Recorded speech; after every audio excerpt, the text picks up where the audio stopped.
Bom, boa, boa tarde a todos, tá? Hoje eu quero fazer eu vi um vídeo, eu vou trazer aqui uma reação bem simples, tá? Quero só trazer aí alguns pontos, tá? Vamos lá, vou soltar aqui o vídeo, vamos ouvir. A Bíblia é inerrante? Sim. O homem é inerrante? O homem. Bom, vamos lá, né? A questão aqui da moça, né? É, eu vou colocar de novo minha tela aqui, num, minha câmera, né, no tamanho grande e vou desativar aqui o monitor. Cara, exato. A Bíblia é inerrante? Sim, a Bíblia é inerrante, né? 100%. O homem é errante? Sim, o homem é errante. E é por isso que o solo escritura é um problema e é uma mentira. Porque o protestante fala, a minha fé é na Bíblia, mas ele esquece que existe um a Bíblia, ela não pode ser interpretada por si. Precisa de alguém para interpretá-la. E esse alguém é errante. Ela não percebe como ela ataca a base do protestantismo. Por quê? Realmente o homem é errante, mas ela não entende que ela é errante.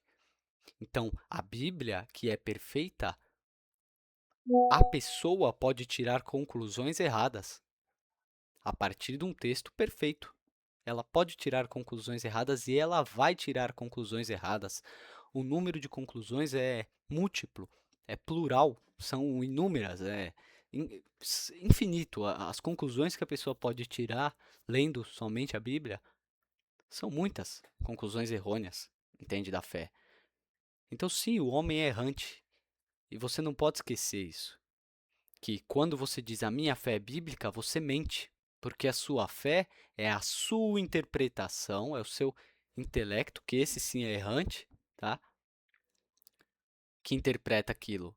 Então não existe uma fé puramente bíblica, porque não dá para tirar o ser humano da equação. Então sempre que alguém está lendo a Bíblia, não é o conteúdo direto do texto, ele precisa ser interpretado por alguém. Isso com qualquer texto, né? E a Bíblia, que é um texto perfeito, acaba criando doutrinas imperfeitas, né? E como a senhora protestante vai concordar? Ou você vai me dizer que é, provavelmente ela é uma pentecostal? Ou então os luteranos estão certos? Os adventistas estão certos? Os calvinistas? Os opositores deles, que eu não me recordo, por exemplo, é, eu esqueci o nome, mas todas as disputas entre os protestantes, né? Por que que há o erro? Porque a fé de vocês não é bíblica, né? Não há o consenso. Se todos vocês não, a minha fé é bíblica, então todos teriam uma mesma fé, mas não, por quê? Porque existe uma pessoa que interpreta a Bíblia, e essa pessoa é falha, como eu, você, e nisso concordamos, né? Agora, você vem querer dizer que as pessoas são falhas e esquece que você interpretando a sua Bíblia é muito falha, entende? E como, então, sair dessa Babel, dessa loucura, né? Porque você pode querer ficar lendo a Bíblia, você pode querer estudar por conta própria, e é válido, mas no final das contas é a sua interpretação. E aí vão ter pessoas que vão dizer que a sua interpretação está errada e vão usar outros argumentos, outras passagens da Escritura. Esse é o grande ponto para conversar com os protestantes, tá? Esse é o grande ponto. Como sair disso? Aceitando que, como sempre foi desde os primeiros anos do cristianismo, a autoridade são os apóstolos. Cristo não deixou Bíblia. Antes de começar a ser escrita a Bíblia, Cristo deixou os apóstolos. Eles são autoridade. Você, se você tiver um entendimento de qualquer assunto de fé, como você sabe se você está certo ou errado? É recorrendo à fé dos apóstolos. E quando esses morreram, eles, como São Paulo mesmo fala, né? Eles passam a autoridade deles para os seus seguidores, seus discípulos. E assim são os bispos.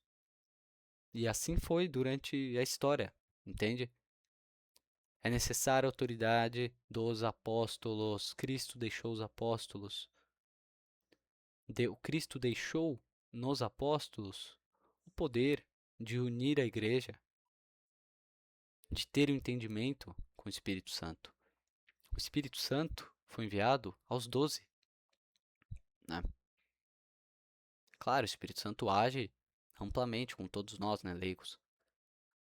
Mas, de fato, a promessa de que a fé não pode falir, não pode ruir, né, foi dada aos apóstolos. E essa é a única maneira de você saber que está em comunhão com Cristo, é se você está em comunhão com os apóstolos e seus sucessores, né? Porque os apóstolos são falhos, sim, mas Cristo não é falho. O poder de Cristo não é falho. E o consenso da igreja, dos apóstolos, os dogmas definidos, as tradições, né, que foram estabelecidas, que foram seguidas, essas sim não podem falhar. Agora, eu, como indivíduo, posso ler a Bíblia e falhar, e assim ou é. Todo protestante precisa dizer isso, porque quando você assume um ponto de fé, por exemplo, que todos são predestinados eu não vou entrar nessa área, mas, por exemplo, quando você diz que tem que batizar a criança e o outro diz que não, você está dizendo que eles estão errados e que você está certo, sendo que os dois partem da mesma premissa, a Bíblia. Então, como saber quem está certo? É simples. É aquele que segue o que os apóstolos. É aquele que segue a autoridade dos apóstolos. É simples assim, em questões dogmáticas de fé.